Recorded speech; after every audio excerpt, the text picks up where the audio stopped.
নমস্কার বন্ধুরা, আপনারা সবাই কেমন আছেন?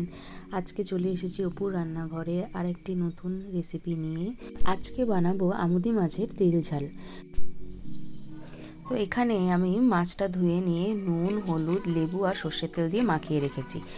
এবার আমি কড়াইতে সর্ষের তেল গরম করে নিয়ে মাছগুলোকে আগে ভেজে নেব।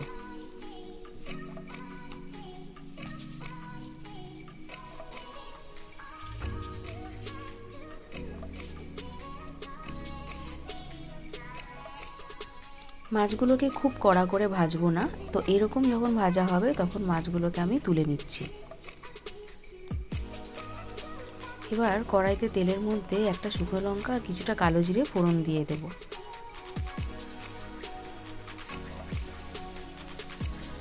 ফোড়নটা ভাজা ভাজা হলে এখন দিয়ে দিলাম ধনের গুঁড়ো আর জিরের গুঁড়ো, সামান্য জল দিয়ে মিশিয়ে রেখেছিলাম। আর এখানে যে মাছে হলুদটা মাখিয়ে রেখেছিলাম, নুন হলুদ, সেটা আমি এখানে জলটা দিয়ে দিচ্ছি ধুয়ে।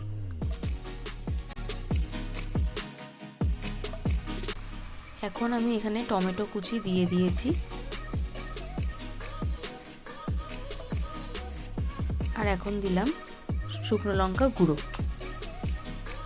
বেশ কিছুক্ষণ নাড়িয়ে নেব এভাবে।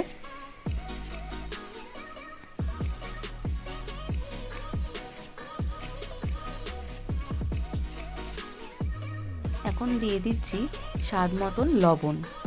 এখানে লবণটা একটু বুঝে দিতে হবে, কেন কি আমুদি মাছ এমনিতে একটু লবণাক্ত হয়। আর এখন দিয়ে দিলাম হলুদ। এখন এবারে অল্প করে জল দিয়ে দিলাম, দিয়ে এবার ভালো করে মশলাটা কষিয়ে নেব।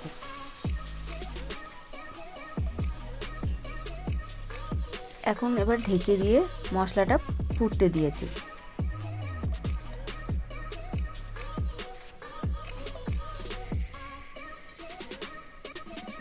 দেখুন টমেটো কিন্তু পুরোই গলে গেছে, মশলাটাও বেশ, জলটা যেটা দিয়েছিলাম সেটাও টেনে গেছে।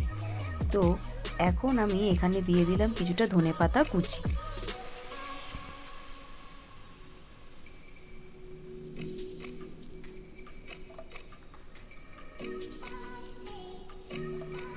মশলাটা বেশ সুন্দর করে ভাজা ভাজা হয়েছে, দেখুন ওপর থেকে তেলও বেরিয়ে এসছে। এবার আমি জল গরম করে রেখেছিলাম, সেই জলটা আমি দিয়ে দিচ্ছি।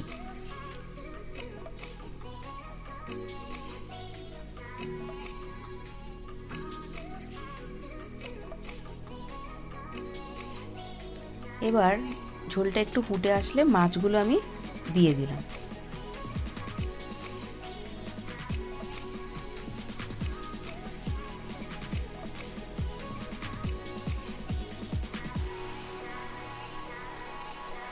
যেহেতু আমি এটা তেল ঝাল বানাচ্ছি, তো সেখানে খুব বেশি আমি ঝোল রাখবো না, তো সেই পরিমাণেই আমি এখানে জলটা দিয়েছি। আর এখন কয়েকটা কাঁচা লঙ্কা চিড়ে আমি দিয়ে কিছুক্ষণ ঢেকে দিয়েছিলাম।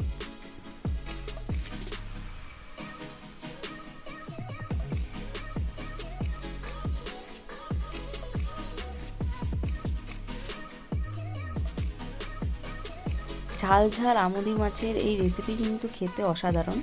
এবার আমি এখানে সামান্য চিনি দিয়ে দিলাম।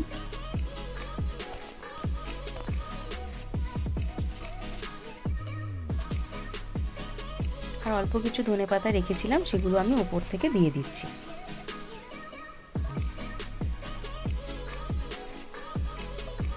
আর একদম লাস্টে আমি এখানে কাঁচা সর্ষের তেল ওপর থেকে দিয়ে দিচ্ছি। তো দেখুন আমাদের আজকে রান্না কিন্তু একদম হয়েই গেছে। তো এরকমই ঠিক একদম গামাখা হবে আমুদি মাছের তেল ঝাল রেসিপিটি।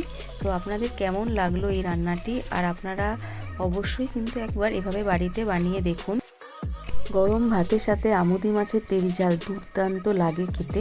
তো আপনারা জানাবেন আপনাদের কেমন লাগলো রেসিপিটি, আর আমাদের চ্যানেলের ভিডিওগুলো আপনাদের কেমন লাগছে সেটাও কিন্তু আমাদের কমেন্টে জানাতে ভুলবেন না। আর যারা সাবস্ক্রাইব এখনও করেননি, প্লিজ সাবস্ক্রাইব করে আমাদের সঙ্গে থাকবেন।